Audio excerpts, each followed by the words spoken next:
Assalamualaikum warahmatullahi wabarakatuh. Perkenalkan, nama saya Kahirul Hafiz dengan NIM 123101143. Baik, di sini saya akan membuat tugas video filsafat pendidikan Islam, yakni tentang apa pentingnya sumber-sumber ajaran Islam. Baik, di sini saya akan membahas materi tentang sumber-sumber ajaran Islam. Ajaran Islam memiliki sumber-sumber utama yang menjadi pijakan dalam memahami dan menjalankan ajaran agama. Berikut adalah penjelasan lebih detail mengenai sumber-sumber ajaran Islam. Yang pertama yaitu ada Al-Quran. Al-Quran adalah kitab suci umat Islam yang dianggap sebagai kalam Allah yang diturunkan kepada Nabi Muhammad SAW melalui perantara malaikat Jibril. Al-Quran terdiri dari 114 surah yang merupakan petunjuk bagi umat manusia dalam segala aspek kehidupan, mulai dari ajaran moral, etika, hukum, keadilan, hubungan sosial, hingga ibadah. Al-Quran dianggap sebagai sumber utama ajaran Islam yang tidak dapat diubah dan dianggap sempurna. Yang kedua itu ada hadis. Hadis merupakan catatan tentang perkataan, tindakan, dan persetujuan Nabi Muhammad SAW. Hadis berperan penting dalam menjelaskan dan memberikan pemahaman yang lebih mendalam terhadap ajaran Al-Quran.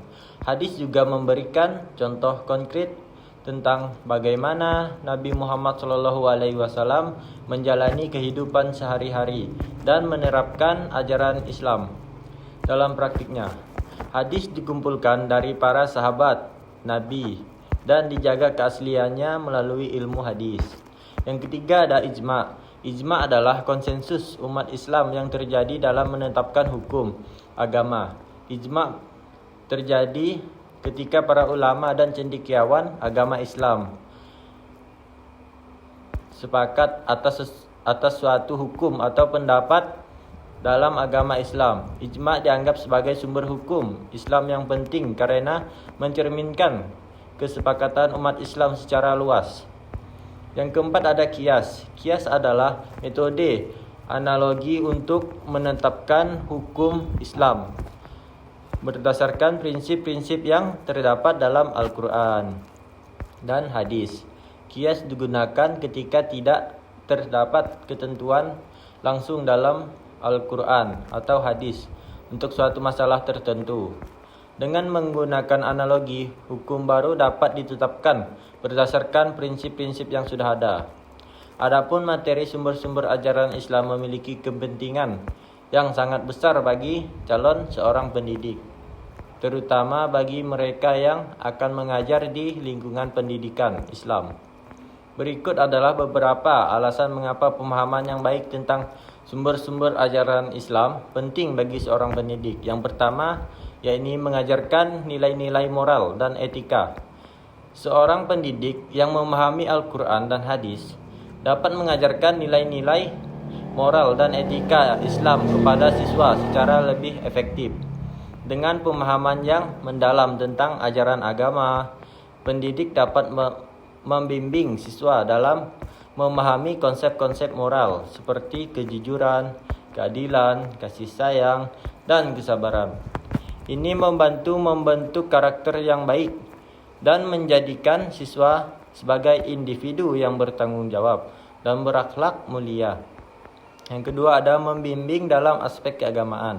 Pemahaman yang baik tentang sumber-sumber ajaran Islam memungkinkan seseorang pendidik untuk membimbing siswa dalam aspek keagamaan. Hal ini meliputi pengajaran tentang ibadah, pemahaman ajaran agama, dan pengembangan spiritualitas siswa. Dengan bimbingan yang tepat, pendidik dapat membantu siswa untuk memperdalam keyakinan dan kesadaran keagamaan mereka. Yang ketiga ada menyediakan landasan hukum dan moral. Sumber-sumber ajaran Islam memberikan landasan hukum dan moral yang kuat bagi umat Islam.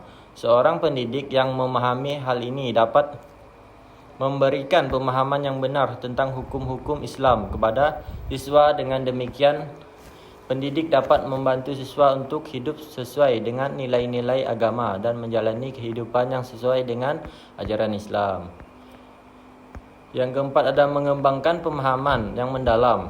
Dengan pemahaman yang mendalam tentang sumber-sumber ajaran Islam ini, seperti ijma dan qiyas, seorang pendidik dapat mengembangkan pemahaman yang lebih kompleks tentang hukum-hukum agama. Hal ini memungkinkan pendidik untuk memberikan penjelasan yang lebih terperinci dan relevan tentang ajaran agama dalam konteks kehidupan sehari-hari.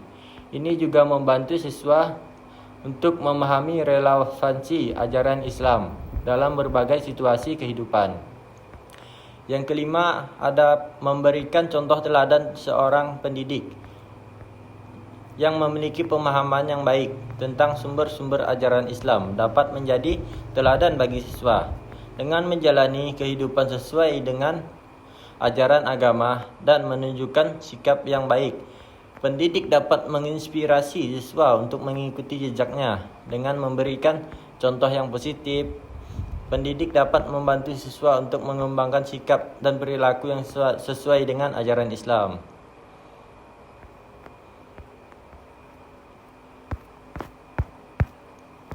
Baik, selanjutnya yaitu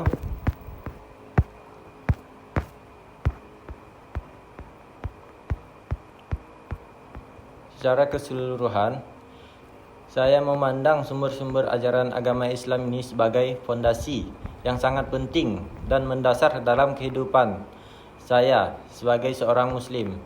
Pemahaman dan pengamalan yang mendalam terhadap sumber-sumber tersebut akan menjadi kunci bagi saya untuk menjalani kehidupan yang sesuai dengan kehendak Allah Subhanahu wa taala. Baik, itu saja yang dapat saya sampaikan. Sekian dari saya. Wassalamualaikum warahmatullahi wabarakatuh.